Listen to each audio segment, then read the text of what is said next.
안녕하세요. 역사 상상력 한국사 김현정입니다. 오늘 우리는 2023 대수능 9월 모평 한국사 해설 강의 진행을 할 겁니다. 한국사는 여러분들 잘 봤을 거라고 생각이 들어요. 전반적으로 난이도가 높지도 않았고 여러분들이 1등급을 받는 데는 무리가 없었던 수준으로 문제 출제가 됐고 지금 6월이랑 9평에서 작년이랑 한국사 기조를 조금 바꾸려는 모습이 보이기는 합니다. 6월 같은 경우에는 선사 문제가 출제가 안 됐고 그리고 이번 9평 같은 경우에는 지역적인 문제가 한 문제가 있었어요. 그래서 우리가 사실 지금까지 왔던 수능 한국사 기조에서는 사실은 너무 지엽적이고 선지 구성으로도 잘 안 나왔던 개념이 단독 문제로 출제되는 거, 11번 문제 오답률 되게 높았죠. 그래서 조금 난이도를 올리겠다라고 하는 모습은 보이지만 일단 우리는 1등급 받으면 되는 과목이기 때문에 한두 문제는 조금 여러분들이 개념에서 놓칠 수 있을지언정 이 정도 난이도에서는 40점대 유지할 수 있어야 됩니다. 그래서 아마 등급이 2등급 정도 나오는 친구들은 수능에서 난이도를 조금만 올려도 우리가 체감 난이도가 많이 뛰기 때문에 한국사는 따로 공부를 안 하잖아요. 그래서 기본적으로 개념을 가볍게 한 번 정도는 다시 돌려보고 수능을 쳐야지 될 거라고 생각이 들어요. 그래서 1번부터 여러분 선생님이랑 20번까지 볼 건데 한국사는 늘 말하지만 해설 강의를 듣는 이유는 정답 찾는 게 아니에요. 정답은 너무 쉬운데 나머지 오답들이 어떤 인물, 어떤 시기랑 연결이 되는지 우리가 한국사 공부를 시간 투자를 많이 안 하기 때문에 문제를 풀면서 다른 오답을 한번 분석하면서 머릿속에 갖고 있던 거 매치시키는 거 또는 끄집어내는 거 요거를 최대한 하기 위해서 하는 거기 때문에 오답을 선생님이랑 잘 매치를 맞는지 시켜보는 거 그거 유의해서 보시면 됩니다. 자, 1번. 9평에는 일단 선사 문제 1번 줬어요. 선사 문제에서 난이도가 지금 너무 떨어지는 이유는 그냥 1번, 2번, 4번, 5번이 전혀 여러분은 선사랑 상관이 없는 시기다. 선지간의 시기가 너무나도 널찍하게 떨어져 있기 때문에 틀릴 수가 없다라는 거지만 당연히 여러분 여기에 구석기, 신석기 같은 시기를 줬을 때 여러분들이 구분하는 거 정도 조금 시기를 좁히더라도 할 수 있으면 됩니다. 일단 제시되는 자료는 우리가 가에서 볼 수 있는 모습으로 가장 적절한 것은 딱 바로 여러분들 우리가 청동기 시기 대표적인 유적 고인돌 우리가 흔히 말하는 잉여생산물 사유재산이 발생하면서 이제 정복전쟁이 나타나고 결국엔 계급이 발생을 하면서 족장의 권위를 보여주는 상징으로서 우리가 고인돌 얘기했던 거 청동기식이라는 거 잘 잡았을 거예요. 그래서 답은 비파형 동검을 제작하는 우리가 3번이 될 건데 나머지가 어느 식인지를 조금 복기를 해볼게. 우리가 비변사라고 하는 거는 변방을 방비하는 기구라고 해서 국방 문제에 우리가 이민족의 침입 같은 것들에 대비하기 위해서 국방 문제를 관리하기 위해서 설치했던 기구고 조선시대 때 설치됐던 거죠. 그래서 조선 초기에 우리가 전기에 중종 때 만들었다가 결국엔 임진왜란 거치면서 이 기구가 조선 후기 최대 기구, 최고 권력 기구로 성장하는 모습을 봤더라. 조선시대 거. 상평통보로 물건을 사는 상인하면 우리가 상평통보는 조선의 후기에 상품화폐 경제가 발달하면서 특히 요거는 후기까지 잡아주셔야 돼요. 우리가 상업이 발달하는 과정에서 화폐가 전국적으로 유통됐던 것이 상평통보더라 라고 해주시면 되고 석굴암 본존불 하면 우리는 통인신라 그쵸 여러분 그냥 신라 아니고 통인신라의 특징으로 불교예술에서 석굴암이랑 불국사 봤습니다. 그쵸 그래서 요건 통인신라 국채보상운동 진짜 너무하다 그죠 국채보상운동은 우리가 정확하게 연도로 치면은 1907년 그러니까 일제강점기 넘어가기 전에 개항기 말기쯤에 우리가 일본에 의해서 계속해서 경제적인 예속화 우리한테 계속 돈을 빌려주고 차관을 계속 강요하면서 우리에게 경제적으로 예속화시키면서 재정자립도를 떨어뜨렸던 거. 그래서 그런 어떤 국채의 확대라고 하는 거에 저항하면서 서상돈이라고 하는 인물이 대구에서 추진했던 우리의 나라 빚을 갚자라고 했던 국채보상운동이 나타나더라. 그쵸? 그래서 답은 여러분 3번인데 나머지 시기 잘 잡아주시면 되고 2번에 다음 시무책이 제출된 나라에 대한 설명으로 옳은 것은 그러면 지금 이 시무책을 우리가 딱 보시면 지방관을 파견해야 합니다를 보는 순간 아 이건 최승로의 시무 28조구나를 여러분 사실 볼 수 있어야 돼요.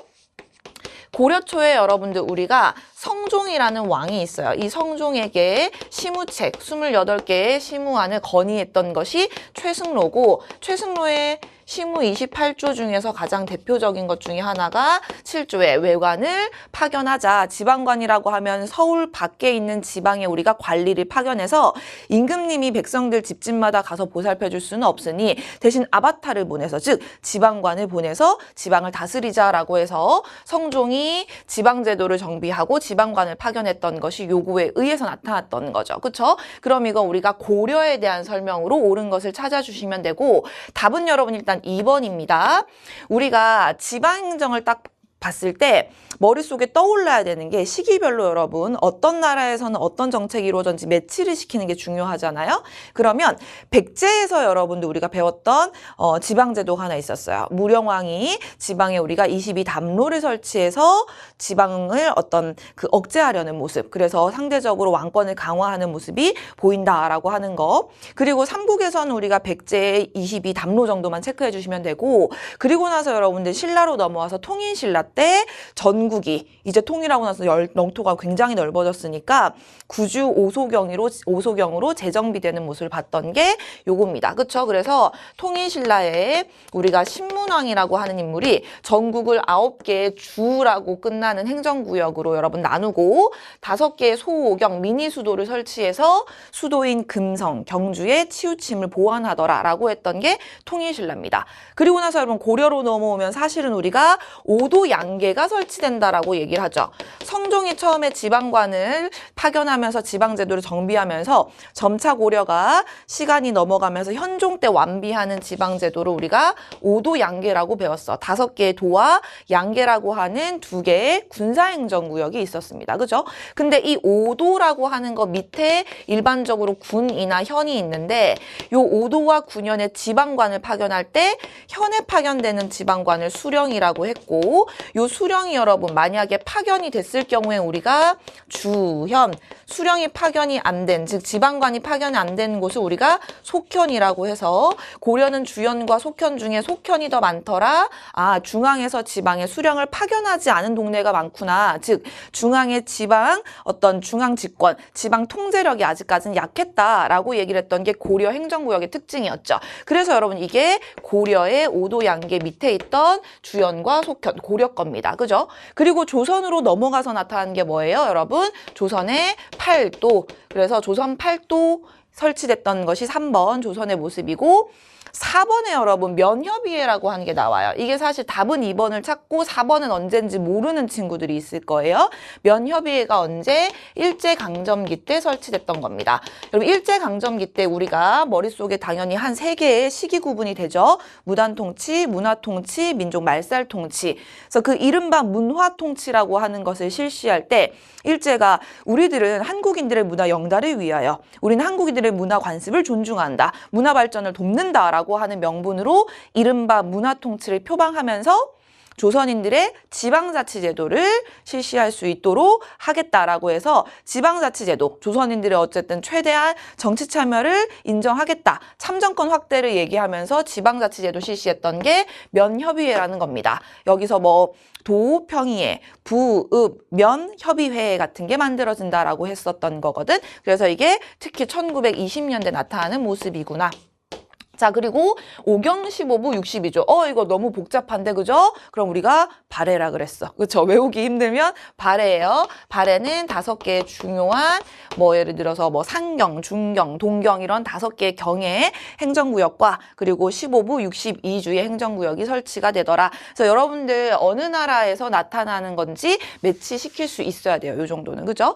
자, 그리고 3번. 밑줄 친 전쟁 중에 있었던 사실로 옳은 것은 을유년의 1월 개미일에 몽골 사신이 압록강을 건너 돌아가다가 도적에게 죽임을 당하였다. 그래서 신묘년 결국에 몽골이 전쟁을 시작하였다. 그럼 우리가 흔히 13세기 몽골과의 전쟁, 고려 후기 때 나타났던 대몽항쟁을 얘기를 하는 겁니다. 그죠? 우리가 고려가 처음 건국되고 나서 918년에 그리고 1392년에 고려가 멸망할 때까지 고려를 우리가 이 건국과 멸망 쭉 있을 때 어떤 사건 하나를 가지고 전후기를 구분을 하잖아요. 그게 흔히 말하는 무신정변. 요 무신정변을 기준으로 고려의 전기와 후기를 나눌 때 고려 전기에서도 특히 완전 초기 때는 우리가 누구랑 싸워요? 거란이랑 싸워요. 10에서 11세기 거란과의 분쟁이 있었던 거. 이 과정에서 서희의 외교 담판이라든지 강동육주 획득이라든지 또는 강감찬의 귀주 대첩이 있었어. 그쵸? 그리고 나서 우리가 12세기 때 흔히 말하는 고려의 중기 때 누구랑 싸워요? 여진이랑 싸웁니다. 이 여진이랑 과정에서 나타났던 것이 별무반의 동북 구성 축조라고 하는 거였고, 그리고 이자겸이 결국에는 여진이 만드는 금에 사대하면서 고려의 북진 정책은 중단되더라. 근데 문제는 고려 후기로 넘어갔을 때 고려의 13세기 때 몽골 애들이 쳐들어오면서 우리가 몽골과의 항쟁이 나타났던 것이 이 강화도로 천도하는 모습, 김윤우가 활약하면서 몽골군 사령관 살리타를 사살하는 모습, 이런 것들이 있었고, 이 과정에서 우리가 몽골을 불력으로 부처님의 힘으로 몰아내기 위해서 8만 대장경을 조판하는 모습도 보였어요. 그쵸? 이게 고려의 어떤 대외 관계에서 나타나는 모습이었는데 답은 여러분 2번이 될 겁니다. 그쵸? 그래서 여러분들 밑에 자료에서 8만 대장경판 만드는 거 있잖아요. 요것도 나오잖아. 그래서 요 시기 얘기를 찾는 거구나. 답은 2번이구나 보시면 됩니다.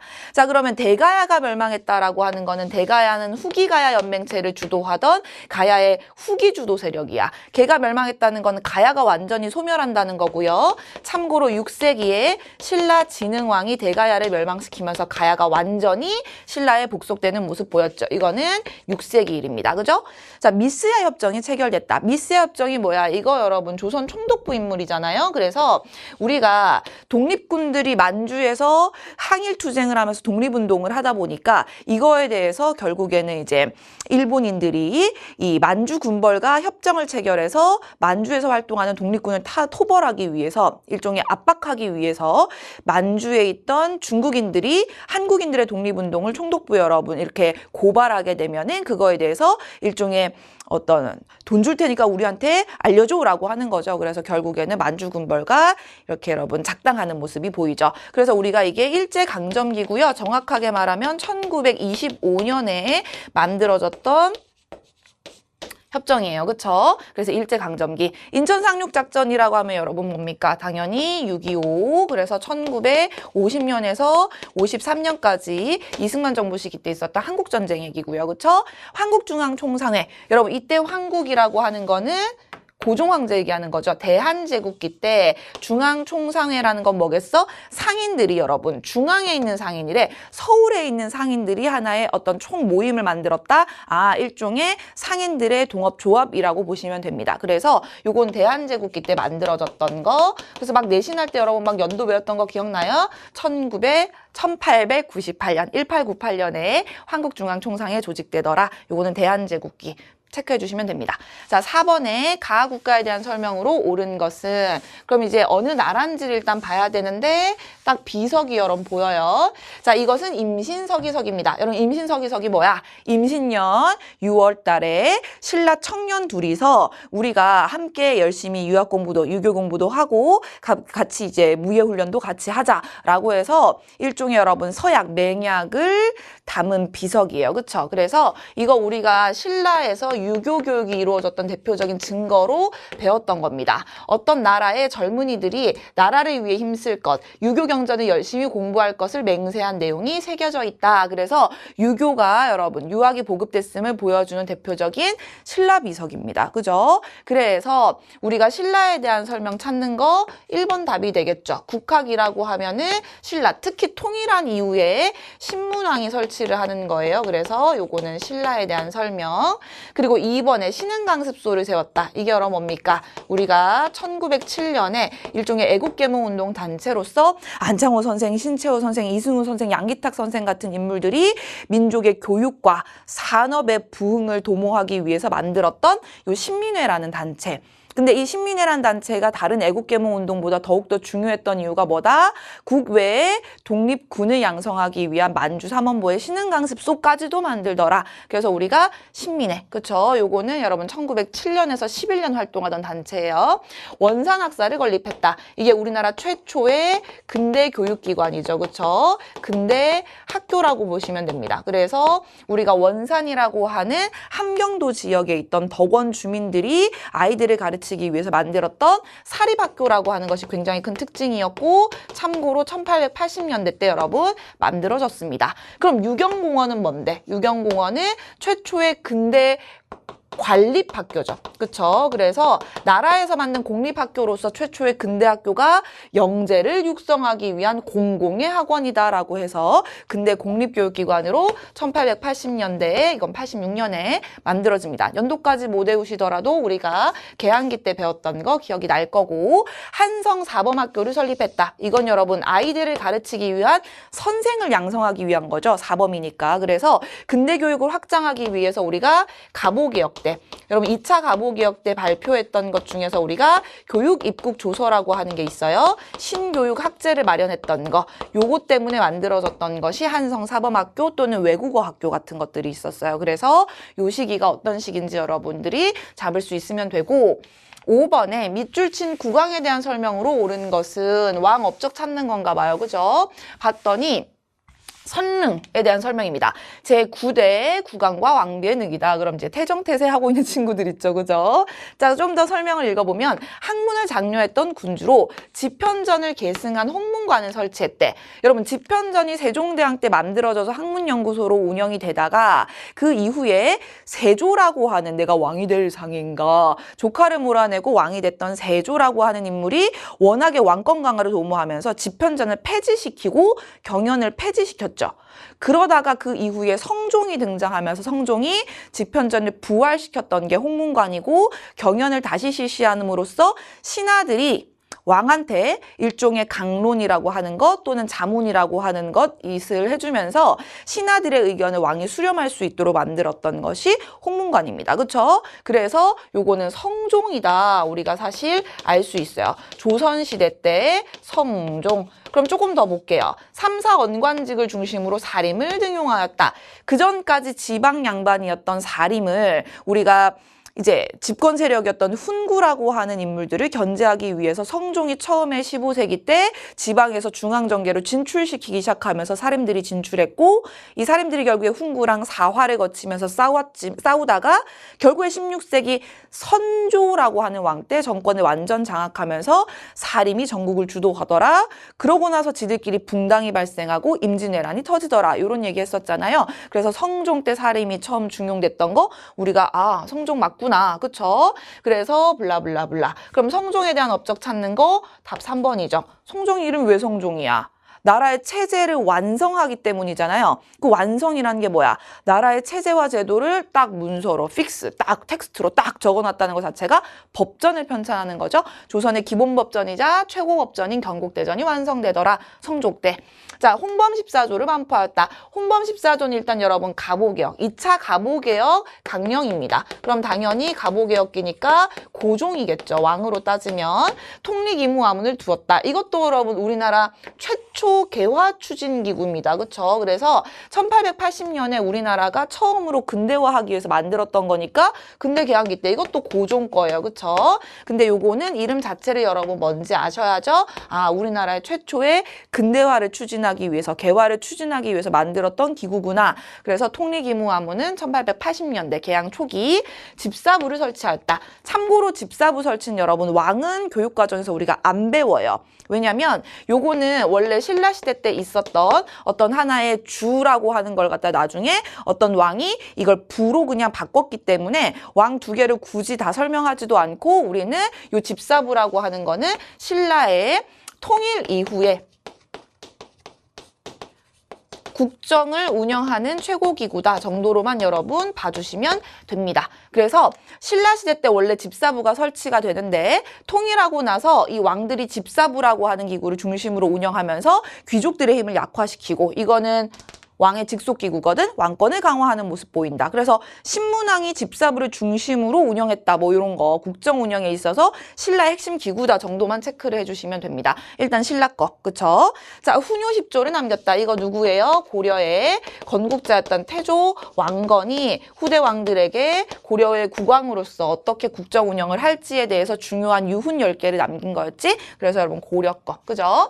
자, 6번 가에 들어갈 내용으로 가장 적절한 것은 몰락한 양반은 농업, 수공업 등에 종사하며 상민과 비슷한 처지가 됐대요. 상민은 평민이에요. 그럼 지금 양반이 몰락해서 농업이나 수공업 같은 생산활동에 종사해야지 먹고 살았다는 거잖아요. 즉 예전 같은 조선에 여러분 처음 건국됐던 조선 전기의 양반 중심 사회가 아니라 조선 후기에 여러분이 기억하다시피 뭔가 일단 전쟁이 끝나고 났으니까 노비문서 소실되고 여러분 각종 여러 가지 나라에서 전후 수습을 위해서 돈 받고 신분을 팔고 하면서 신분제가 혼란스러웠던 조선 후기 모습, 심지어 조선 후기 때는 농업이 막 발달하면서 우리가 분홍이라고 하는 이들이 성장을 합니다. 그럼 분홍들은 하고 싶은 게 뭐겠어? 나도 양반처럼 역면제 받고 싶어. 그래서 신분 상승을 하겠죠. 합법적인 방법으로는 돈 주고 신분을 살 거고 불법적인 방법으로는 족보를 매매하거나 위조하거나 그래서 신분 상승을 계속해서 평민들이 하면서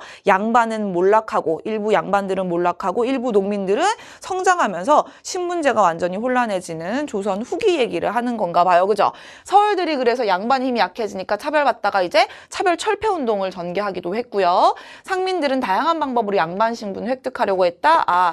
여기 안 써도 괜찮겠네요. 조선 후기 신분 질서가 동요되는 모습이다. 이거는 주제 잡는 거기 때문에 그냥 여러분 독해력으로 사실 풀 수 있었을 거예요. 너무 쉽죠? 자, 나머지는 뭐 전혀 해당 사항 없는 거고 참고로 여러분 일제강점기 형평운동이라고 하는 거 있죠. 이거는 조금 볼게요. 여러분 일제강점기 형평운동이라고 하면 우리가 1920년대 백정들 요거 기억을 좀 해주세요.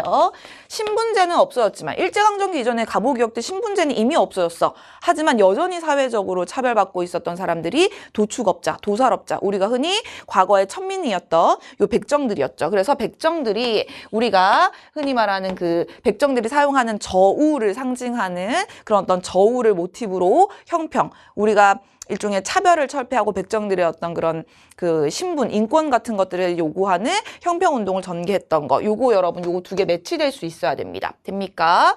그리고 나서 여러분 조금 봐줄 만한 게 3번도 좀 체크하자. 무신집권기 때 나타났던 하층민 봉기라고 하는 거 있죠. 여러분 무신집권기 때 물론 최씨 정권 이전도 있었고 이제 최충원 이후에 최씨 정권이라고 하는 이 무신집권기 때 정치가 제대로 운영이 안 돼.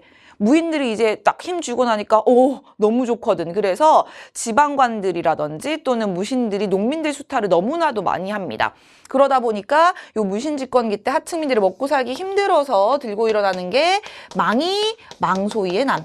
여러분 요런 선지 나올 때 이게 요식이라는 걸 잡을 수 있는지를 물어보는 경우가 되게 많아. 그래서 망이 망소의 난. 그리고 여러분 무신집권기 때 천민 출신의 최고 권력자가 등장을 하죠. 여러분 최충원 직전에 있던 인물이 엄마가 절의 노비여서 본인도 노비였는데 절에 살다가 도망 나와서 전쟁통에 휘말려가지고 무신이 되는데 이 과정에서 뭔가 사회적인 분위기에 결국에는 이 무신정변이라는 게 막 일어난 시기였잖아요. 그러다 보니까 결국에는 최고 권력자까지 올라갔던 인물이 이의민이었죠. 그러면 국가 최고 권력자가 천민 출신이다? 뭔가 하극상 풍조가 나타나게 되어 나도 뭔가 할 수 있지 않을까라고 하는 일종의 여러분 하층민의 어떤 농민들이 먹고 살기 힘든 것도 있지만 결국에는 신분철폐, 뭔가 어떤 평등운동 이런 것들이 나타나게 되잖아요. 그래서 최충원의 산업이었던 만적이 난을 일으키기도 합니다. 왕후장상의 시가 따로 있는가. 그래서 우리가 요 두 개가 요 3번 주제랑 같이 매치되는 걸로 기억이 나면 참 좋아요. 자, 7번에 가, 나 시기 사이에 있었던 사실로 옳은 것은 봤더니 철종이 죽고 왕위를 이을 자손이 없자 대비 조시명으로 흥선군의 둘째 아들이었던 고종이 즉위하는 모습, 12살짜리 고종이 즉위하는 모습인가 봐요. 그래서 흥선대원군이 여러분 등장을 하는 거고, 그럼 이건 여러분 흥선대원군이 등장하는 연도를 여러분 딱 외울 필요는 없지만 고종 즉위 시기. 근데 고종은 본인도 어렸거든, 원래 처음에 왕 됐을 때. 그래서 아빠였던 흥선대원군이 대신 권좌에 여러분 앉아서 집권을 합니다. 그리고서 22살이 됐을 때, 즉 10년 뒤에 고종이 친정을 선포하면서 친이 정치하기 시작하면서 흥선대원군이 하야하잖아요. 그래서 여러분들 호주 참판 최익현이 왕에게 친이 정치, 본인 스스로 정치할 것을 권하면서 종친의 정치 참여를 비판합니다. 그래서 결국엔 대원군이 권력을 놓고 일선에서 물러나는 것이 여러분 고종의 친정의 시작이에요. 그래서 우리가 딱 요 10년 시기를 우리가 흥선대원군 집권기라고 얘기를 하는데, 그럼 요 사이에 있었던 거는 흥선대원군 정책, 흥선대원군 업적 찾으면 되겠죠? 그게 여러분 호포제, 양반한테도 군포를 걷는 것이 호포제였죠. 그리고 척하비 건립도 해당하네요. 그쵸? 흥선대원군이 통상수교, 거부정책, 우리가 흔히 말하는 병인양요, 신미양요가 일어났던 시기잖아요. 그래서 신미양요 결과 와 저놈들이랑 상종을 못하겠네. 그래서 우리가 척화의 의지를 다지는 척화비를 전국에 꽂죠. 그래서 요 두 가지가 흥선대원군 때 있던 일이고, 한일신협약. 여러분 한일신협약이 뭐예요? 이게 고종을 퇴위시키고 일제가 우리나라를 식민 지배하기 전에 여러분 1907년에 고종을 퇴위시키고 나서 순종황제랑 체결했던 조약입니다. 그래서 대한제국의 군대를 강제로 해산시키고 우리나라 모든 행정각부의 일본인을 차관을 여러분 일본인으로 임명시키게 하면서 통감이 내정을 딱 장악하게 만들고, 이거 딱 한 다음에 3년 뒤에 한일병합조약 체결되면서 일제강점기로 넘어가죠. 그래서 여러분 저거는 우리가 일제강점기로 넘어가는 과정에서 배웠던 국권 피탈기고요. 자, 홍경래의 난이 발생했다. 여러분 홍경래의 난은 1811년이에요. 연도 못 외우셔도 이건 기억하셔야죠. 세도정치 시기라는 거. 조선 후기에 우리가 사실 고종즉위부터는 근현대사로 넣고 고종즉위 하기 전에 있었던 저 철종 있던 시기가 언제예요? 세도정치 시기. 그래서 순조, 헌종, 철종이라고 해서 11살짜리, 8살짜리, 19살짜리 시골 살던 꼬맹이가 왕이 됐던 시기가 왕권이 완전 무너지면서 세도 가문, 외척 가문들이 득세하는 세도 집권기입니다. 그렇죠? 그럼 그 세도정치 시기 때 여러분 농민들이 먹고 살기 너무 힘들면서 홍경래의 난이나 또는 하나 더 있었던 게 뭐야? 임술년에는 전국봉기 일어나죠. 임술, 농민, 봉기가 나타났던 거. 그래서 그러면 이거는 가 이전에 있었던 상황이구나 라고 알 수 있어야 돼요. 답은 1번 되겠죠. 자, 8번. 밑줄 친 장정에 대한 설명으로 옳은 것은, 이 문제도 조금 어려웠다고 하더라고요, 친구들이. 자, 3단계 힌트까지 나왔습니다. 이 장정은 무엇일까요? 일단 일본이랑 조선 사이에서 체결된 조약인가 봐요. 일본의 최애국 대우를 인정하는 거래. 그리고 관세 조항을 포함해서 우리가 관세를 부과할 수 있게 된 것이 요 조항의 이 장정의 특징이래. 그럼 여러분 일단 요 장정은 우리가 이름을 뭐라고 부르냐? 조일통상장정이라고 합니다. 이거 조금 지엽적이긴 해요. 왜냐면 우리가 보통 이러한 경제적인 조약 체결할 때는 조청상민수령무역장정이라고 해서 거류지에서 내지무역으로 바뀌는 게 너무 중요한 그 임오군란 끝나고 체결되는 조약을 강조하면서 배웠잖아요. 근데 이거는 사실 단독 문제로 나온 적이 없어. 그래서 선생님도 엄청 강조하진 않았어. 좀 지엽적이야. 근데 요걸 우리가 조금 기억을 해보면 어떤 내용이었는지 기억을 해보면 선생님이 조금 설명할게요. 우리가 처음에 일본이랑 조약을 체결했던 게 근대적인 조약, 강화도 조약이었죠. 그럼 여러분 이 강화도 조약은 우리가 뭐 치외법권이라던가 해안측량권 같은 것들을 인정하는 불평등 조약이긴 했지만 이게 일단 기본적으로 12개 조항밖에 없는 거기 때문에 매우 간략해. 그래서 강화도 조약 일단 체결해서 문호를 열고 나서 추가 조약을 바로 같은 해에 2개를 만들어요. 그래서 요 강화도 조약 이후에 설치된 같은 해 바로 여러분 설치된 우리가 조약이 조일 무역규칙이라고 하는 게 일단 하나 있어요. 어렵다 그치? 이 무역규칙이 뭐였냐면 우리가 처음에 일본의 관세 매겨 못 매겨 무관세를 갖고 있는 특징을 갖고 있어요. 그러니까 처음에 우리가 일본이랑 딱 통상 이제 개항하기로 하고 그러고 나서 그래 그럼 경제적으로 우리가 어떻게 무역할지에 대해서 추가 조약을 바로 같은 해에 체결을 하는데 요 조일 무역 규칙에서 일본 애들한테 우리가 관세를 못 매기는 내용이 담겨 있다라는 거예요. 그리고 우리나라의 쌀을 무제한적으로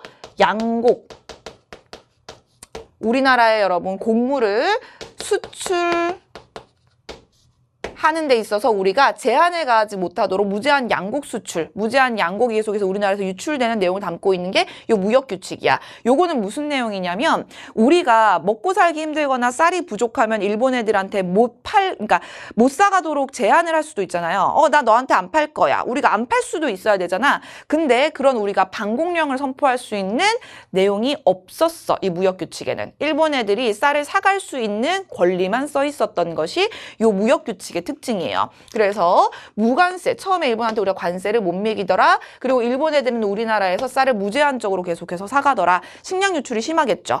자, 그래서 일본이랑 처음에 우리가 문호 열었을 때 이러한 내용을 담고 있다가 우리가 일본이랑도 문호 열었으니까 그 다음에 서구열강 중에서 최초로 조약 체결했던 나라가 누구예요? 조미수호통상조약이라고 해서 처음으로 우리가 서구열강 중에서는 미국이랑 조약을 체결을 합니다. 그러면 미국이랑 조약 체결할 때 특징이 뭐냐? 미국은 우리한테 관세를 매길 수 있게 해줘요.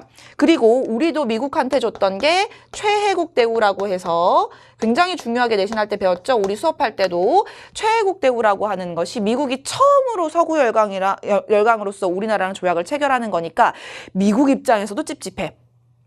우리한테 안 준 거 나중에 다른 나라랑 조약 체결하면서 조선이 주면 어떡하지? 하겠죠. 그래서 말하지 않아도 미국은 다른 나라한테 어떤 특혜가 가게 되면 자동 할당하게 해주겠다라고 하는 최고의 혜택을 받는 국가로 대우해주기로 우리가 약속을 해줬죠. 그래서 이 조약을 체결을 하고 나니까 문제는 우리가 미국한테 관세를 매길 수 있게 됐잖아. 그럼 이때까지 우리가 6년 동안 일본한테 관세 못 매긴 게 너무 억울하잖아. 그치? 이거는 너무 우리한테 불리하잖아. 아, 우리가 지금까지 일본한테 관세를 못 매겼네. 미국은 매기라 그러는데 안 되겠다. 저거 우리 뭐 해야겠다. 고쳐야겠다. 라고 해서 요걸 체결한 다음에 이거 고쳐달라고 우리가 개정 요구를 해요. 개정을 요구해요. 야, 우리 인간적으로 너네한테 관세는 좀 매길 수 있어야 되는 거 아니야? 그 정도는 해야지 우리가 무역할 때 관세 장벽이라는 게 있잖아. 그래서 우리가 이걸 개정을 했던 것이 83년에 조일 통상 장정. 그럼 우리가 여기에서 뭐 요구했겠어? 야, 나 너네한테 관세 매길 거야. 관세 매기게 해줘. 일본이 말해요. 그래, 매겨. 자, 그리고 우리 또 뭐 요구했겠어? 야, 나 너한테 쌀 팔기 싫으면 안 팔 거야. 일본이 말해요. 그래. 그래서 우리가 방공령도 여기 들어있어. 방공령도 이것 때문에 선포할 수 있는 거야. 이거 덕분에. 돼요? 그럼 일본이 여러분 바보도 아닌데 우리가 요구하는 관세와 방공령을 수용해준 이유가 뭘까? 지들은 못 갖고 갔는데 미국한테 우리가 준 거를 그러면 너도 나 이거 줘. 라고 해서 우리가 요구한 두 가지 오케이 해준 다음에 이 새끼들이 뭐 하는 거야? 그럼 우리도 최국 대우? 그럼 우리가 이거 갈 때 거절할 수가 없죠. 그래서 이러한 성과는 있었지만 일본이 최애국 대우를 들고 가는 결과를 초래하는 것도 요 통상장정의 여러분 특징이다라는 거예요. 이해 갑니까? 그래서 여러분들 여기에 일본의 최애국 대우가 인정된다, 관세 조항을 포함했다라는 표현이 나옵니다. 됩니까? 그리고 답은 뭐가 되겠어요? 5번이 되는 겁니다. 요 세 가지를 여러분들이 알아주면은 좀 도움이 되겠죠. 특히 여러분 조율 통상장정은 경제 파트에서는 좀 중요하게 원래 봤던 거기 때문에 체크를 좀 해주시면 되고, 자, 집강소 설치의 근거가 되었다. 여러분 집강소는 뭐예요? 동학농민운동 과정에서 농민들이 설치했던 농촌 자치기구입니다. 그쵸? 자, 원산총파업. 원산총파업은 일제강점기 때. 여러분 일단 파업이라는 것 자체가 우리가 투쟁, 쟁의를 강조하는 사회주의 사상에 영향을 받은 거죠. 사회주의의 영향을 받으려면 무조건 언제? 일제강점기로 넘어와야 됩니다. 우리나라에 1910년대까지는 사회주의란 개념이 없다 그랬어요. 3.1운동 즈음에서 우리나라에 사회주의가 들어오기 때문에 이거는 1920년대 모습입니다. 그래서 참고로 1929년 사건인데 20년대 정도는 여러분 알아주셔야 돼요. 그리고 참고로 20년대는 노동자들의 파업도 있지만 소작농들이 지주에 대항해서 우리가 저항하는 모습도 나타나니까 소작쟁이도 있습니다. 그쵸? 암태도 소작쟁이.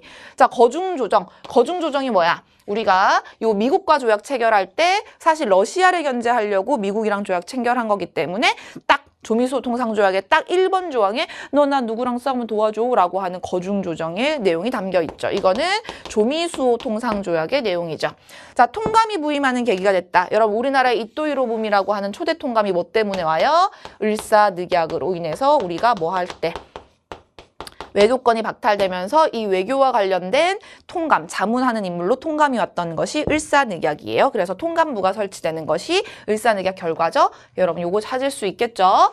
자, 9번 가에 들어갈 내용으로 가장 적절한 것은 풍자로 보는 한국 근대화. 이 그림은 일본이 청일전쟁의 전리품으로 트로피로 랴오뚱 요동반도를 차지하자 러시아가 독일, 프랑스와 함께 러프 독이 함께 일본한테 야 네가 뭔데 요동반도 들고 가 압박했던 사건. 이걸 우리가 뭐라고 불러요? 삼국간섭이라고 하죠. 삼국간섭. 청일전쟁에서 승리해서 일본이 청나라한테 요동반도를 뜯어갔더니 그 요동반도를 먹고 싶어 했던 나라가 오히려 러시아가 일본한테 뭐라 그래? 네가 뭔데 요동반도 들고 가? 라고 해서 일본한테 반환을 압박했던 것이 러프독 삼국이 일본한테 이래라 저래라 삼국간섭이죠. 그럼 여러분 삼국간섭 결과 일본이 반환을 요동반도 반환을 해야 하네요? 합니다. 그 말은 국내에서 일본 세력이 뭐 한다? 위축된다. 아, 지금 러프독이 일본을 여러분 니네 말 맞다 나 바른 거잖아 사실. 그럼 일본 입장에서는 자존심이 졸라 상한 거잖아. 그럼 여러분 삼국간섭으로 국내에서 당연히 일본이 위축되다 보니까 일본 입장에선 청일전쟁까지 해서 조선 먹으려고 지금 내가 전쟁하고 승리했는데 러프독한테 압박당해서 이 조선 애들한테 내가 계속해서 세력을 확대를 못하고 오히려 조선 애들은 러시아랑 친하게 지내거든. 우리 입장에서는 일본을 견제하기 위해서 친러 추진하겠죠? 그럼 일본 입장에서 막 똥줄이 타는 거지. 그지? 그래서 일본이 우리가 상식적으로 이해할 수 없는 행동을 하는 겁니다. 한 나라의 국모를 여러분 군인과 폭력배를 동원해서 이때 미우라가 뭐예요? 여러분 을미사변 일으키잖아요. 그래서 을미사변은 어쨌든 일본 입장에서는 일시적으로 어떤 극단적인 방법을 써서라도 세력을 조선 내에서 확대하기 위해서 이런 짓거리를 하는 거고 결국에 을미사변을 통해서 우리나라에서 일시적인 세력 확대를 해서 을미개혁까지 여러분 추진을 하는 겁니다. 그렇죠? 그래서 여러분 을미사변 답 4번이 됩니다. 됩니까? 자, 1번 왜 규장각 도서를 약탈하였다. 여러분 이거 언제예요? 병인양요 때 프랑스군이 우리가 병인양요 끝에 이제 프랑스군을 격퇴했을 때 철수하면서 외 규장각을 여러분 소실시키고 그 도서를 여러분 훔쳐간 거죠. 이게 여러분 2011년 우리나라에 다시 돌아는 왔지만 아직 소유권은 프랑스에 있습니다. 그죠? 치안유지법을 제정하였다. 이거 언제? 일제강점기 때. 치안유지법이 뭐예요? 저거 여러분 시험 문제 많이 나오죠, 선지로. 치안유지법은 사회주의를 탄압하기 위한 법입니다. 사유재산 제도를 부정하는 자 또는 국채를 변혁하려는 자, 즉 사회주의, 즉 공산주의를 여러분 이제 사상적으로 수용한 인물들을 탄압하기 위해서 만든 법이에요. 그래서 이것도 1920년대 만들어지는 거죠. 1925년 일제강점기 만들어지는 겁니다. 여러분 간도협약. 간도협약은 우리나라의 간도라고 하는 땅이 대한제국까지 우리나라 영토로 들어와 있죠. 당연히 여러분 함경도에 대한제국은 함경도라고 하는 행정구역의 간도를 편입시켜서 관리했죠. 심지어 이범윤 같은 간도 관리사를 파견하기도 했는데 우리나라가 을사늑약 때 외교권이 박탈당하고 그 박탈된 외교권을 바탕으로 그러니까 우리나라 외교권이 없는 상태잖아요. 일본이 1909년에 청나라에게 간도를 넘겨주고 철도 부속권을 받는 그런 내용의 간도협약을 체결해서 우리가 간도를 뺏겼죠. 그래서 이거는 간도협약은 1909년인데 일단 여러분들 내용상 맞지 않는 것도 알겠고 이거는 일본에 의해서 을사늑약 박탈당한 상태에서 외교권 박탈당한 상태에서 체결되는 거구나 봐주시면 됩니다. 거문도 점령 여러분 이거는 누가 한 거예요? 영국이죠. 그쵸? 이모군란 갑신정변을 청이 진압하면서 우리나라에서 청나라 세력이 너무 확대되니까 우리가 청을 견제하기 위해서 친러 정책 추진할 때 러시아 남하를 싫어했던 영국이 1885년에 우리나라의 거문도를 불법 점령했던 사건입니다. 그죠? 자, 10번 밑줄 친 집회에 대한 설명으로 옳은 것은 독립협회가 주최한 대규모의 집회가 열렸대요. 여러분 독립협회 하면은 딱 우리가 종로통에서 했던 그 민중집회였던 만민공동회, 그쵸? 근데 독립협회는 현재 국가적 위기 상황으로부터 벗어날 방법을 논의하기 위해서 집회를 계획을 했는데 여기에 심지어 여러분 독립협회 인사들뿐만 아니라 의정부의 박정양, 여러분 우리가 흔히 말하는 내각 대신이 여러분 왔네요. 그 말은 만민공동회에 정부 관료가 함께 했던 걸 우리가 뭐라고 불러? 관민공동회라고 얘기를 하죠. 그리고 이 관민공동회에서 어떻게 국정 운영을 할지에 대한 어떤 개혁 요구서를 발표를 했던 것이 뭐예요? 헌의 6조. 이 허니 6조에 따라서 고종한테 임금한테 올리는 6개의 조항 건의안이에요. 그에 따라서 고종한테 뭘 요구하는 겁니까? 근대적인 의회제도 같은 거, 즉 입헌군주제를 하자라고 얘기를 했고 고종이 이걸 수용해서 중초원 관제를 반포해서 입헌군주를 하려고 했으나 보수 세력들이 독립협회가 공화정을 실시하려고 한다라는 모함을 하면서 결국에는 고종이 독립협회를 해산시키죠. 그쵸? 그래서 여러분 허니육조 답 1번이 됩니다. 그쵸? 서경천도 하면 여러분 누구예요? 묘청이죠? 고려 12세기예요. 그쵸? 문벌귀족 집권기. 자, 신군부의 퇴진이 요거였다. 신군부가 여러분 뭐예요? 군부에다가 여러분 신군부가 붙었다라는 거는 기존에 여러분 5.16 군사정변으로 정권 잡았던 박정희 정부 말고 그 다음에 12.12 사태에 새롭게 또 다시 등장했던 우리가 이제 군사 내란으로 인한 전두환, 노태우 그 하나회 사조직에서 여러분 일으켰던 12.12 사태. 그래서 여러분들 요거는 신군부의 퇴진을 요구한다라고 하면은 12.12 사태 이후에 나타났던 5.18 민주화 운동이죠. 신군부 퇴진과 헌법, 민주헌법 개정을 요구했던 그 광주 지역 주민들을 신군부가 계엄을 동원하고 여러분들 공수부대 투입해서 유혈 학살했던 사건이죠. 그래서 이거는 1980년에 5.18, 그쵸? 밀립대학 설립을 추진하였다.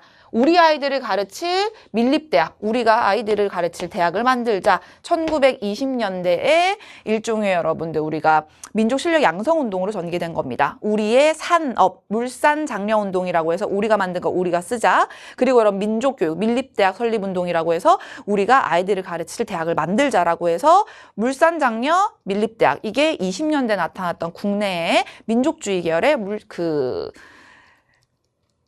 실력 양성 운동입니다. 그죠? 여러분들 20년대 창조파, 개조파가 대립했다. 창조파가 여러분 뭐예요? 우리가 임시정부가 1920년대 초반에 활동이 굉장히 여러분 위축되면서 이 임시정부를 없앨지 말지 1923년에 국민대표회의라고 해서 민족 지도자들이 수개월에 걸쳐서 회의를 했던 거죠. 이 회의 내부에서 신채호 선생 같은 창조파는 임시정부 없애고 새거 만들자라고 했고 개조파 안창호 선생 같은 인물은 아니다. 3.1운동이라고 하는 국민적 열망의 결과 만들어진 임시정부를 없앨 수는 없다. 필요하다면 고쳐서 쓰자라고 해서 개조파로 갈라져서 대립했던 거죠. 이 이후에 국민대표회의가 결국에는 이제 의견의 조율이라든지 아니 문제 해결 없이 결국에는 임시정부 요인들이 다 이탈하고 탈퇴하는 모습으로 끝나게 되면서 임시정부가 20년대 활동이 매우 위축된다라고 얘기를 했습니다. 그죠? 자, 11번 가단체에 대한 설명으로 옳은 것은 이거 굉장히 어려웠다라고 하더라고요, 친구들이. 그죠? 일단 1910년대라고 나와 있어요. 박상진이라는 인물이 옥중에서 편지를 썼대. 박상진 선생이 여러분 참고로 누구냐? 국내에서 1910년대에 비밀결사 조직 1910년대는 여러분 무단 통치라서 우리가 집회 결사의 자유가 박탈당한 상태예요. 단체 조직이 불가능합니다. 그래서 국내에 있던 단체는 비밀결사예요. 그래서 비밀결사 조직이었는데 국권 회복을 목표로, 독립을 목표로 군 자금을 모집하고 무관학교를 설립한다라는 것들을 목표로 해서 비밀결사를 조직을 했대요. 그래서 여러분 이거는 국내에 있던 1910년대 민족운동 단체를 우리가 공부를 했을 때 특히 2개를 배웠거든요. 하나가 1915년에 박상진 선생이 만들었던 대한광복회. 여러분 사실 10년대 활동을 시험 문제 주는 거는 진짜 별로 안 나오는 출제 포인트예요. 출제 포인트가 아니지. 출제 포인트라고 보기 힘든 부분이에요. 왜냐면 10년대는 3.1운동이라고 하는 민족운동 말고는 사실 지금까지 문제가 출제된 적이 없거든. 근데 이게 3.1운동 이전에 어쨌든 우리가 민족운동으로 국내에 2개 단체가 있었다. 근데 이 단체 활동들이 클 수가 없었던 게 무단 통치니까. 그래서 사실 우리가 이제 간략하게 공부할 때는 뛰어넘었던 부분인데 이게 출제가 돼서 조금 어려웠죠. 일단 대한광복회는 박상진 선생이 대구에서 조직을 한 겁니다. 저기서 보시다시피 기본적으로 약간 군대식 조직이고요. 독립군을 양성하고자 했어요. 만주 지역에서 독립군을 키우고자 합니다. 그래서 군대식 조직으로 만들어졌고 이 대한광복회에서는 친일부호처단이라든지 그러니까 일제에 붙어서 앞잡이 노릇을 한다든지 또는 일제에 여러분 약간 동조하면서 이 돈 많은 부호들이 친일 활동을 하는 것에 대해서 이제 그들을 습격하고 돈을 훔쳐 나오는 이런 친일보 처단 같은 모습들이 나타나는 것이 대한광복회의 특징이고, 참고로 여기서 활동하시던 분 중에 여러분 10년대 결국에 이 단체 발각돼서 해산당하거든? 그러면 이 인물들이 대체로 만주로 가요. 그 중에서 제일 유명한 인물이 대한광복회 회원 중에 김좌진 장군이십니다. 나중에 청산리에서 북로군정서 이끌면서 활약한 분. 그쵸? 근데 요 대한광복회의 특징이 뭐였냐 여러분? 이들은 뭐 하고자 했다? 독립을 통해서 우리가 공화정체 근대국가를 수립하고자 했다라고 하는 거. 그래서 우리가 요거랑 같이 비교해서 공부하는 게 1912년에 독립의군부라고 하는 게 있어요. 그쵸? 독립의군부라고 하는 거는 최익현이라고 하는 양반 유생의 제자였던 임병찬이라고 하는 양반 유생. 이 인물도 의병을 일으켰던 인물이거든요. 이 임병찬이 고종의 밀지를 받아서, 고종의 명을 받아서 여러분 조직한 단체입니다. 그래서 이 임병찬 같은 양반 유생들을 중심으로 만들어진 독립의군부의 특징은 뭐다? 우리가 독립해서 뭐 하자? 고종 황제를 다시 복위시키자. 우리가 복벽주의 단체라고 하는 것이 매우 큰 특징이더라. 아, 다시 전제군주정, 우리가 흔히 말하는 왕정을 복고시키고자 했던 거구나. 이들은 다시 우리가 광복해서 고종을 황제로 복위시키려고 했거든. 그래서 우리가 요 두 개의 표방하는 정치체제가 완전 다른 거를 비교하면서 공부를 조금 내신할 때 배웠었을 거예요. 했었을 거예요. 그래서 우리가 대한광복회에 대한 설명으로 답이 2번이 원래 되는 겁니다. 됩니까? 답 찾은 친구들도 보통 다른 게 아니라서 했어요 하는 친구들이 있더라고. 그래서 여러분 다른 게 뭔지도 매치시킬 수 있는지 볼게요. 백오인 사건으로 탄압받았다. 이게 여러분 뭐야? 신민회. 그쵸? 우리가 흔히 말하는 대성학교, 오산학교, 그리고 태극서관, 자기회사 같은 아까 선생님이 안창호, 이승훈, 양기탁, 신채호 선생 같은 인물을 중심으로 만들어졌던 1907년의 애국개몽운동 단체입니다. 만주의 신흥 강습소까지도 만들었죠. 근데 이 신민회가 1911년에 백오인 사건이라고 해서 일본 총독, 데라우치 총독을 우리 독립운동가들이 암살하려고 했다라고 날조, 누명을 씌워서 백오인을 재판에 회부하고 투옥했던 사건으로 해산당한다 해서 백오인 사건 같이 배웠었던 거고, 광주 학생 항일운동을 지원했다라고 하는 거는 광주에서 학생들이 한일 학생들의 싸움으로부터 촉발해서 항일운동으로 전개됐던 20년대 대중운동이잖아요. 요게 여러분 1920년대 신간회라고 하는 1927년에 만들어졌던, 이거는 굉장히 여러분 우리가 중요하게 봤던 게 좌우합작이죠. 사회주의 계열과 비타합적 민족주의 계열이 좌우 합작으로 만들어진 일제강점기 최대 규모 민족운동 단체였던 신간회라고 하는 단체의 전폭적인 지원을 받아서 이게 확산이 됩니다. 그죠? 그래서 이건 신간에 대한 설명. 자, 상하이 홍커공에서 의거 활동 일으켰던 인물이 누가? 윤봉길 선생이죠. 윤봉길 선생이 한인애국단이라고 하는 대한민국 임시정부의 의열 단체에 속했던 거 기억이 날 거고, 황무지 개간권 요구를 좌절시켰다. 이거는 여러분 지엽적이지만 선지로 되게 많이 나왔던 거야. 그쵸? 그래서 애국개몽운동 단체 중에서 우리가 보안회라고 하는 단체가 일제가 요구하는 황무지개권 요구를 반대 투쟁해서 실제로 저지시켰던 겁니다. 그래서 일본에 의해서 해산당하기는 했죠. 그래서 보안회. 답은 2번. 됩니까? 자, 12번. 밑줄 친 이 사건에 대한 설명으로 옳은 것은, 지도는 이 사건 전개 과정을 보여주고 있습니다. 딱 봤더니 여러분 일단 여기에서 힌트가 되게 많이 나와요. 구식군인들이 하층민과 함께 여러분 이쪽에 여러분 뭐 은영구까지 가고 여러분 뭐 갑니다. 여러분 뭐예요? 구식군인들의 봉기였던 우리가 이모군란 얘기하는 거죠. 이모군란의 결과 일본이 이때 공사관과 교관이 습격당했기 때문에 우리는 너의 군인들을 믿을 수가 없다라고 해서 일본 공사관 경비는 일본이 맡겠다라고 하는 재물포 조약을 체결시켜서 우리나라의 군대 주둔을 하기도 합니다. 요 이모군란이라고 하는 거는 누구에 의해서 진압됐어요? 청여에 의해서 진압됐죠? 그래서 여러분 요 이모군란 때 구식군인들이 봉기 일으켜가지고 일본 공사관, 교관 습격하고 정부 고위관리 습격한 다음에 민씨를 잡으러 궁궐로 가죠. 이때 민씨가 겨우 살아서 도망갔지만은 이때 고종이라고 하는 인물이 부인은 갑자기 사라지고 이게 수습이 안 되는 상황에서 흥선대원군 아빠를 불러와가지고 이모군란 진압하려고 했으나 못했고, 도망갔던 민씨가 여러분 청군을 불러오면서 청군이 진압하고 흥선대원군은 납치당했던 거, 이게 이모군란입니다. 그죠? 그 이후에 갑신정변도 청군에 의해서 진압이 되죠. 그래서 계속해서 이 두 사건으로 청이 우리나라 내정 간섭을 심하게 하는 결과를 초래했어요.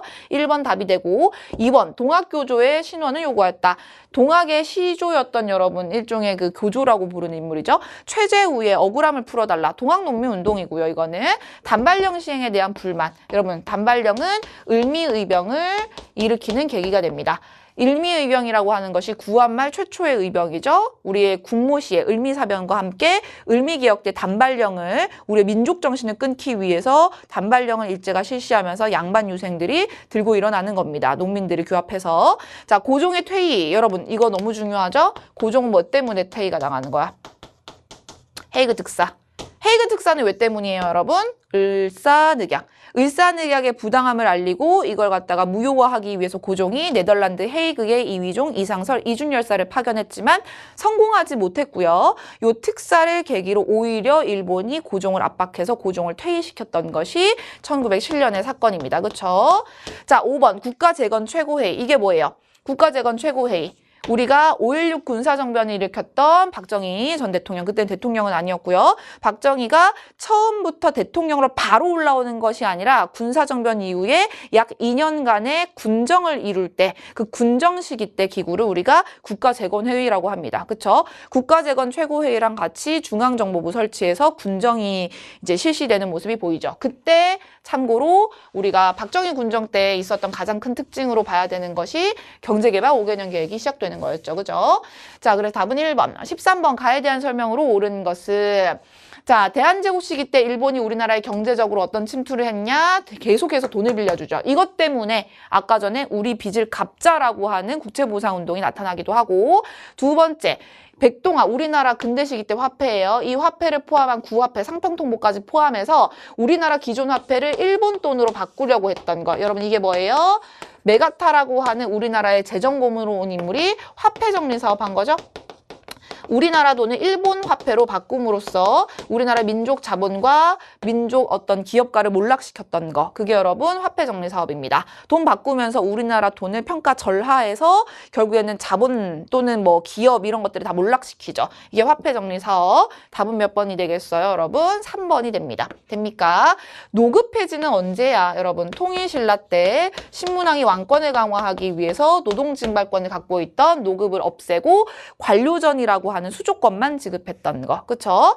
전민변정도감이 고려 때 공민왕 딱 떠올라야 돼요. 공민왕이 왕권을 강화하기 위해서 권문세족들이 갖고 있던 밭과 불법 노비를 조사해서 뭐 하는 거예요? 신분 복구시켜주거나 또는 토지를 다시 여러분 주인한테 돌려줬던 거. 그래서 권문세족 약화시키고 왕권 강화했던 거.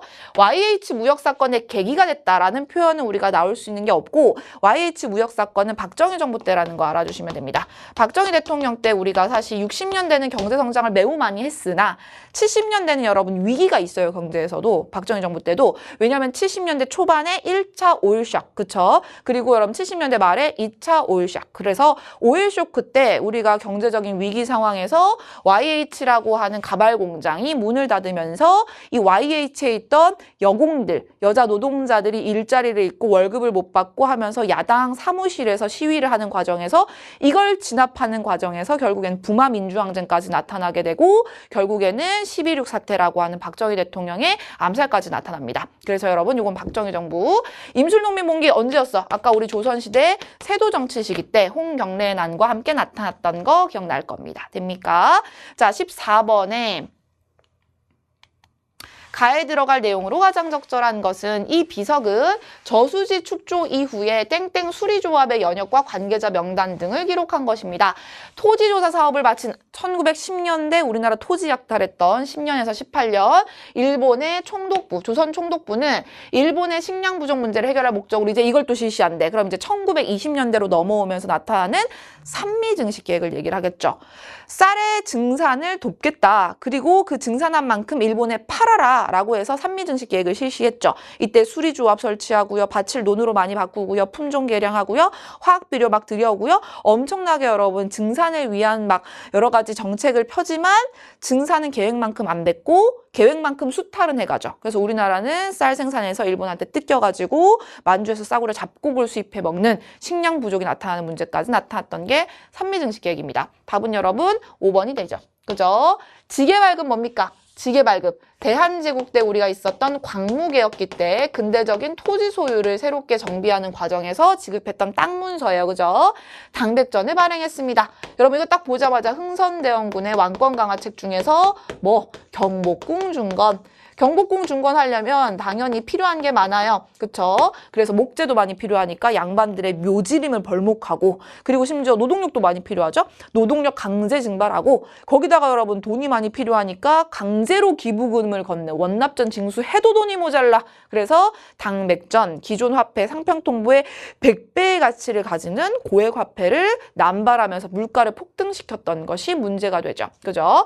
균역법을 제정했습니다. 이거 시험 문제 많이 나오죠? 조선시대 때 사도세자의 아빠 정조와 할아버지였던 영조가 역의 부담을 줄여주기 위해서 군포를 2필에서 1필로 경감시켜줬던 게 균역법입니다. 그죠?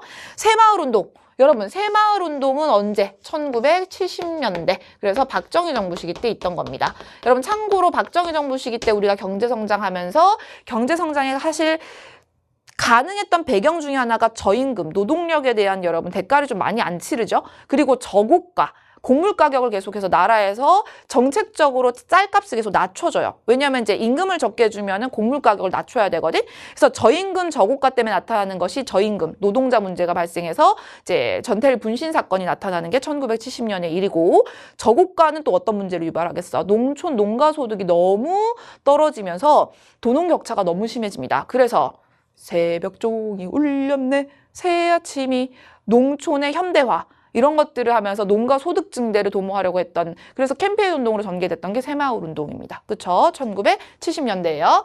자, 15번. 밑줄 친 이 시기 있었던 사실로 옳은 것은 엄청 쉬운 문제죠. 이거는 우리가 이 시기를 딱 봤을 때 일제강점기 어떤 통치 방식이 있었던 시기냐를 물어보는 겁니다. 사실 그죠? 국민학생 딱 보자마자 언제야? 1930, 40년대죠. 1910년대 무단통치, 20년대 이른바 문화통치, 1930, 40년대는 뭐 하는 거예요? 민족 말살 통치 시기. 우리의 민족 정신을 끊기 위해서. 여러분 민족 말살 통치가 나타난 이유가 뭐예요? 이때 일본이 전쟁에 미치죠. 31년 막 만주사변 일으키고 37년 중일 전쟁 일으키고 41년 여러분 펄베이 진주만 습격하면서 2차 대전에 뛰어들고 전쟁에 미쳐 날뛰는 일제가 30, 40년대 너희들은 한국인이 아니야. 너희들은 일본인이야. 일본의 전쟁에 영광스럽게 목숨 내놔라. 일본의 전쟁에 영광스럽게 물자 조달해라. 라고 해서 우리를 완전 한국 식민화시키는, 그래서 인적 물적 자원을 동원하는 모습이 보이는 게 요 시기입니다. 그쵸? 그래서 여러분들 이때 국민학교라는 표현, 국민학생이란 말 자체가 여러분 무슨 뜻이야? 한국 시민의 학교라는 뜻이잖아요. 그래서 국민학교는 40년대에 딱 만들어지는 용어이기 때문에 그냥 딱 저거 보자마자 우리가 요 시기구나를 하셔야 돼요. 그래서 뭐 국어, 일본어가 이땐 국어였죠. 그래서 우리가 조선어를 할 수 없게 됐다. 뭐 이런 표현 나오는 거. 그래서 답은 여러분 뭐가 되겠어? 5번이 됩니다. 황국 신민서사 암송이 강요되더라. 신사참배 창씨개명 이런 것도 나오겠죠. 자, 한성순보가 발행했다. 우리나라 최초의 신문이죠. 방문국에서 발행했던 1880년대예요. 이거. 삼청교육대. 이거 뭡니까? 신군부가 운영했던 겁니다. 그러니까 우리가 흔히 말하는 전두환 대통령 시기 때 있었던 시기예요. 그쵸? 자, 그리고 정동행성 이문서. 정동행성이 뭐야? 동쪽을 정벌하기 위한 기구라고 해서 고려를 먹은 몽골이 일본까지 쳐들어가기 위해서, 일본까지로 원정을 가기 위해서 정동행성이란 기구를 처음에 만들었는데 일본 원정이 실패하고 나서는 내정간섭 기구로 계속 만들었던 거죠. 그래서 요거는 원간섭기. 그래서 고려 시기 때 일이구나 라고. 잠깐만요. 폐지되는 것까지 보면 여러분 원간섭기에 반원자주화했던 거 누구예요? 이 원간섭기에서 반원자주했던 게 공민왕이죠. 그래서 공민왕 정책으로 보시면 됩니다. 그쵸? 반민족 행위 처벌법. 그러면 이건 뭐겠어요, 여러분? 이승만 정부가 만들어지고 나서 광복 이후에 우리가 최초로 여러분 이제 정부를 수립을 했으니까 결국에는 이승만 정부 초기 때 우리가 광복하고 선결해야 되는 과제, 일종의 이제 친일파 청산이랑 농지 개혁을 하는 것이 요게 40년대 말에 나타나는 겁니다. 그죠? 자, 16번. 가 군사조직에 대한 설명으로 옳은 것은 육군 사관학교를 졸업하고 만주로 넘어가서 독립운동에 투신한 분이신데 만주에서 한국독립당의 군대인 한국독립군이죠.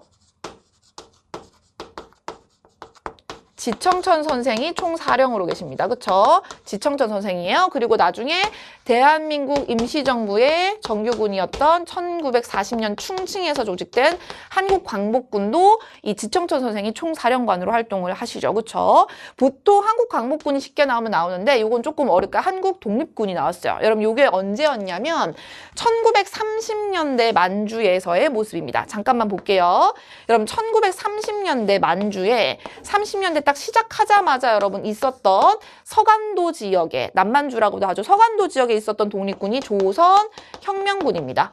이 조선혁명군이라고 하는 군대는 양세봉 선생이 운영을 하고 있었고 북만주, 북간도 지역에 있었던 게 한국독립군. 이게 여러분 지청천 선생이 이끌던 군대입니다. 이게 1930년 시작하자마자 등장하는 애들이야. 왜냐하면 20년대 말에 이게 딱 만들어지고 20년대가 끝났죠. 근데 30년대에 굉장히 큰 특징이 여러분 뭐냐면 31년에 만주사변이 일어나요. 무슨 말이야? 일본 애들이 갑자기 만주를 쳐들어갑니다. 그럼 30년대 초반의 특징은 뭐다? 아, 중국 애들이 일본 애들에 대해서 반일 감정이 매우 고조가 되겠구나. 20년대까지는 중국 애들은 우리랑 일본이랑 막 싸우거나 우리가 일본에 저항하는 독립군 활동하는데 관심 없어요.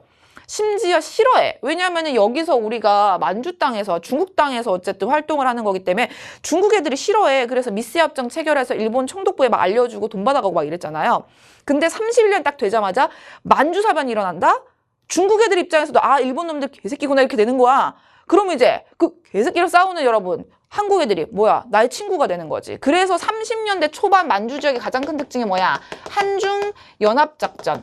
그래서 조선혁명군이 중국 애들이랑 같이 중국의 여러분 의용군이랑 같이 싸워서 승리했던 전투가 30년대 초반에 영릉가 또는 흥경성 전투라고 하는 게 있는 거고 그리고 여러분 한국 독립군이라고 하는 얘들도 한중연합하겠죠. 그래서 중국 호로군이랑 같이 요 한국 독립군이랑 싸워서 이겼던 게 뭐야? 쌈성존자, 쌍성보 대전자령 전투죠. 쌈성보 대전자령 전투, 대전자령 전투 그쵸? 그럼 여러분 답은 쌍성보 전투. 삼성전자하고 옛날에 우리가 외웠잖아요. 그쵸? 그래서 쌍성보 대전자령 전투 2개 해서 답 5번입니다. 귀주에서 거란을 물리친 건 여러분 누구겠어요? 귀주대처 강감찬 고려 때예요. 고려. 서울진공작전. 여러분 서울진공작전이야. 국내진공작전 아니야. 한국광복군 아니에요. 여러분. 요거는 뭐예요? 전국의 의병연합군이었던 정미의병 때 13도 창의군이 서울로 진격했다가 실패하고 의병활동이 여러분 거의 대부분 이제 여러분 와해됐던 거 그거 얘기하는 겁니다. 그쵸? 참고로 1908년이죠. 자, 황토현 전투에서 황토영 황룡춘 전투 뭐예요? 동학농민군. 여러분 청산리 대첩에서 여러분 활약한 건 누구예요? 북로 군정서. 참고로 1920년 10월에 청산리 전투는 북로 군정서가 크게 활약했고 이때 김좌진 장군이 주도하는 모습 보입니다. 물론 홍범도 장군도 여기 있긴 하지만 여러분 일단 북로 군정서가 핵심 부대죠. 그쵸? 그래서 답은 5번. 이거 조금 어렵죠? 자, 17번 밑줄 친 대통령 재임 기간에 있었던 사실로 옳은 것은 저는 대통령으로서 금융실명제 거래 및 비밀 보장에 관한 긴급 재정경제명령을 발표합니다. 여러분 누구예요? 김영삼 대통령입니다. 그쵸? 김영삼 정부. 우리가 현대사는 정부 구분하셔야 된다고 했어요. 그중에서 금융실명제, 고위공직자 재산등록제, 그리고 김영삼 정부 때 했던 게 여러분 뭐가 있어요? OECD 가입하는 거, 그리고 또 뭐 있어요? 지방자치제도 전면 실시하는 거, 그리고 김영삼 정부 때 IMF 여러분 구제금융 요청해서 IMF 터지는 것까지 봤어요. 그쵸? 그래서 여러분 김영삼 정부 때 답은 여러분 뭐가 되겠어? 1번 되겠죠. 지방자치제도 전면 실시. 이때부터 우리 손으로 시장, 도지사, 구청장 이런 그 단체장을 여러분 시단체장이래. 기초자치단체장을 여러분 뽑을 수 있게 됩니다. 그래서 여러분들 요게 김영삼 정부 시기 때 있었던 거 나머지 뭔지 알아야죠 여러분. 내각 책임제 개헌이 이루어졌다. 이거는 정확하게 말하면 대통령이 여러분 이 시기 때 없어요. 4.19 혁명 이후입니다. 봐봐. 우리가 4.19 혁명이 뭐였어요? 이승만 대통령의 장기 집권 시도에 따라서 거기다가 결국에는 심지어 3.15 부정선거라고 하는 4대 대통령 선거에서 부정선거를 일으키면서 결국에는 4월 19일 날 여러분 전국적으로 대학생들과 이제 학생 시위 발생을 하면서 이승만 대통령이 4.19 혁명으로 하야했죠.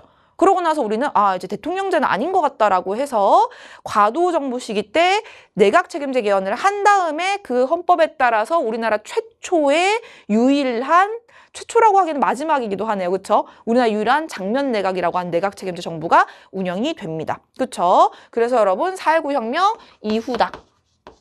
자, 암태조 소작쟁이 이거 언제예요? 아까 전에 1920년대라고 선생님이 정확하게 1923년인데 일제강점기라고 했죠? 그래서 사회주의가 들어오면서 우리가 소작농들이 투쟁하는 모습. 12.12 군사반란이라고 하면 여러분 이거는 언제예요?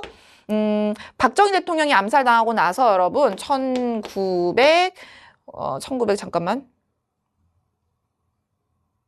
미쳤나봐. 선생님이 미쳤나봐요. 여러분 1979년에 12월 12일 날 미쳤나봐요, 여러분. 이거는 여러분 12.16 사태 이후입니다. 그쵸? 박정희 대통령이 암살당하고 나서 사실 그 통일주체 국민회의에서 대통령을 뽑아요. 최규하 대통령을. 하지만 최규하 대통령 올라왔지만 이때 그 결국에는 이제 육사 졸업생이었던 하나회 사조직이었던 전두환 전 대통령이랑 노태우 전 대통령이 12.12 사태를 일으키면서 여러분 신군부가 등장을 하죠. 그쵸? 12.16 사태 이후구나. 자, 그리고 영선사가 파견됐다. 요거도 여러분 누굽니까? 우리가 초기에 개항 초기 때 청나라에 보냈던 외교사절단입니다. 우리가 근대화 해보려고 개항 초기 때 일본에는 수신사 보내고 그리고 뭐 여러분 조사시찰단 보내고 청나라에는 영선사 보내고 미국에는 보빙사 보내고 했던 거 그렇구나 보시면 됩니다. 자, 18번에 다음 담화를 발표한 정부의 통일정책으로 옳은 것은 작년은 2차 경제개발 5개년 계획 끝나는 해였습니다. 그럼 여러분 이거 뭐예요? 박정희 정부입니다. 그쵸? 참고로 박정희 대통령이 여러분 정부 운영을 했던 거는 1963년부터 대통령이 되긴 하지만 어쨌든 5.16 군사정변으로 인해서 61년부터 정권을 잡아요. 그리고 나서 79년에 박정희 대통령이 암살당할 때까지 여러분들 쭉 볼 때 시기를 조금 나누면 대통령으로 딱 올라오는 건 63년 그리고 72년까지 요게 유신헌법이라고 해서 박정희 대통령이 이제 보통 우리가 흔히 공과를 설명할 때 가장 과로 설명하는 거죠. 가장 이제 과오라고 얘기하는 부분. 그래서 유신헌법 만들기 전과 후로 보통 나눕니다. 이거는 군부 시기 때, 그쵸? 그래서 박정희 대통령 군부 시기 때 있었던 가장 중요한 게 아까 뭐라 그랬어? 경제개발 5개년 계획을 처음 실시하는 거. 62년부터 1차 시작해서 5년 사이클로 총 4차례 합니다. 박정희 정부 시기 때. 그리고 요 60년대는 우리가 흔히 말하는 3공화국, 70년대는 흔히 말하는 4공화국인데 이때 했던 게 경제 성장을 미친 듯이 많이 하더라. 그래서 우리가 베트남 파병이랑 그리고 한일 국교 정상화, 일본한테 우리가 이때 국교 재개하면서 8억 불 받아오죠. 그렇죠? 그리고 베트남 특수 누리는 거. 그리고 여러분 이때는 유신헌법이니까 사실 민주주의가 여러분 퇴보되는 모습. 그래서 유신헌법으로 인해서 대통령이 긴급조치권을 통해서 대통령이 뭐 이제 헌법 위에 올라간다던가 국민의 기본권을 제한할 수 있다던가 국회를 해산시킬 수 있다던가 국회의원 3분의 1을 임명시킬 수 있다던가 이런 이제 민주주의에서 말도 안 되는 사건들이 발생을 하는 거죠. 그래서 이런 시기에 일들이 있었다라고 하는 거 봐주시면 되는데 통일정책 나옵니다. 일단 요건 여러분들이 암기를 하고 기억을 하라고 쌤이 쓴 거고 통일정책을 봤을 때 여러분 우리가 박정희 대통령이 유신헌법을 할 수 있었던 가장 직접적인 계기가 되는 게 뭐예요? 7.4 남북공동성명이죠? 7.4 남북공동성명이라는 것이 딱 채택되면서 최초로 통일 원칙에 합의한다? 최초로 남북이 평화통일, 자주통일, 민족적 대단결을 도모한다. 3대 통일 원칙에 합의하고 나니까 갑자기 통일 분위기 형성돼? 그럼 우리가 통일할 때 적화 통일 당하지 않으면 정신을 똑바로 차리셔야 돼요. 여러분 강력한 대통령을 믿고 따라오십시오. 라고 해서 유신헌법을 7월 4일 다음에 10월 달에 통과를 시키는 거 아니야. 그쵸? 그래서 요게 박정희 정부 시기 때 있었던 통일정책이다. 그쵸? 자, 남북기본합의서 이거 뭡니까? 노태우 대통령 시기 때 있었던 서로 불가침 조약, 서로 상호 체제를 존중하자라고 했던 거고 유엔 동시가입도 노태우 대통령 때 있었던 모습입니다. 그죠? 14 남북공동선언, 선지로도 잘 안 나오는 건데 요거는 우리가 2차 남북 정상회담을 했던 노무현 정부 시기 때 노태우 노무현이에요, 여러분. 노무현 정부 시기 때. 자, 그리고 남북 정상회담을 처음으로 했던 게 언제야? 우리가 2000년에 김대중 대통령이 평양에 가서 김정일 만났던 거죠. 그쵸? 그래서 남북 정상회담 최초로 개최했다. 그리고 그 결과 6.15 남북 공동선언 이거는 성명 아니고 공동선언 발표했던 거. 그게 여러분 내용입니다. 그쵸? 이 정도 보시면 돼요. 자, 19번. 가하 인물에 대한 설명으로 옳은 것은 딱 봤더니 3.1운동에 관여한 신한청년당을 조직하였으며 상하에 있던 조직이죠. 대한민국 임시정부 외무부 차장을 역임했으며 그럼 여러분 누구예요? 김규식 선생입니다. 김규식 선생이 신한청년당에서 파리 강화회의에 민족대표로 파견돼서 우리의 독립을 호소했던 모습을 보였던 것이 1919년에 있었던 일이고 그 이후에 대한민국 정부 만들고 나서도 계속해서 프랑스 파리에서 활동하면서 외교 활동했던 분 그리고 김규식 선생은 나중에 이제 구미위원부 넘어가서 미국에서도 활동을 하시고 나중에 김규식 선생이 광복하고 나서는 건준이라고 하는 걸 갖다가 운영하는데도 활동을 합니다. 영훈영 선생이 조직했던 거에 같이 여러분 들어있어요. 그래서 김규식 선생 말하는 거구나. 참고로 김규식 선생이 대한민국 임시정부 부주석이었죠. 그렇죠? 김부 선생이 주석이고 부주석 김규식 선생. 자, 그래서 김규식 선생이 하는 게 여러분 뭐예요? 좌우합작위원회.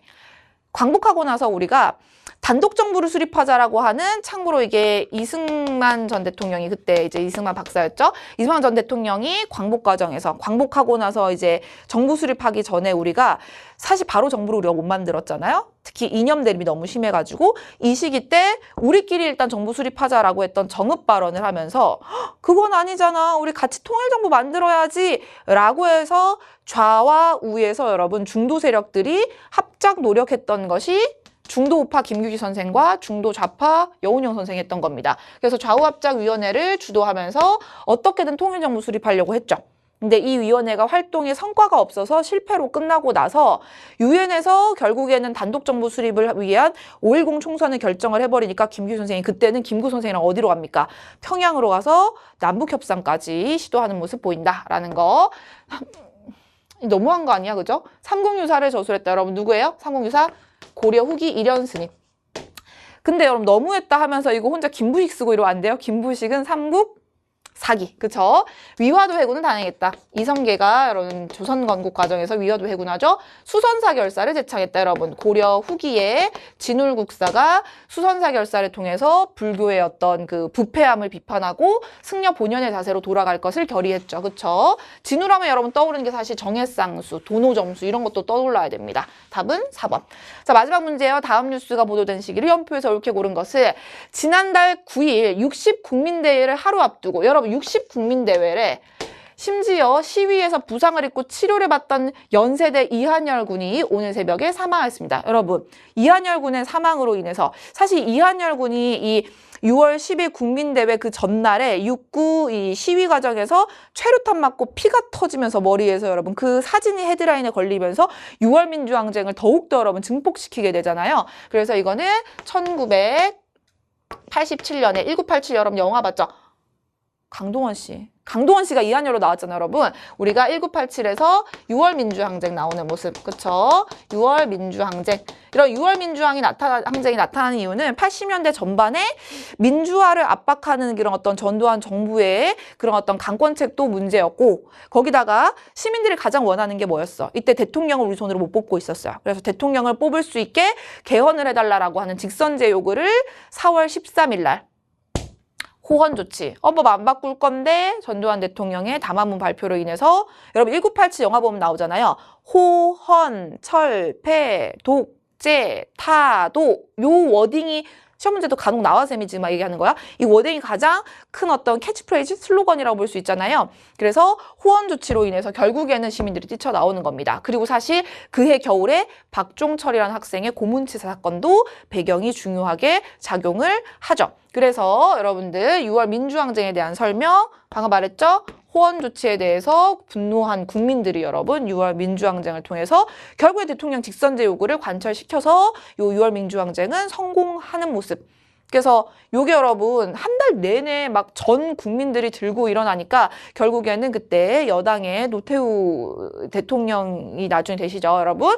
노태우 여러분 이 대통령 후보가 이 시기 때 여러분 대통령 선거를 준비하고 있을 때니까 후보가 참고로 그 6.29 민주화 선언이라고 해서 국민들이 요구하는 직선제 요구를 수용하겠다라고 발표하면서 6월 민주항쟁이 끝납니다. 그리고 그 개헌을 통해서 지금 우리가 살고 있는 대통령을 5년 단임제 우리 손으로 뽑을 수 있는 헌법을 만들게 되는 것이 9차 개헌입니다. 됩니까? 자, 그래서 답은 5번이 되는구나 라고 보겠죠. 됩니까? 여러분들 문제가 아마 작년이나 예년 같은 수능 한국사보다는 조금 난이도가 올라가 보이는 문제들이 두세 문제, 한두 문제 정도 여러분 특히 쌤이 봤을 때는 한국 독립군 파트가 조금 어려웠을 거고 그리고 조일 통상상정이 조금 어려웠을 거예요. 그 두 문제 정도로 봤을 때 난이도가 그래도 조금 올라갈 가능성이 있다. 그러면 우리가 이렇게 한국사를 공부를 안 하는데 난이도가 조금만 올라가도 우리가 점수가 많이 떨어질 수 있기 때문에 한국사를 일단 한번 개념을 수능 전에는 가볍게 돌려봐야겠다 생각을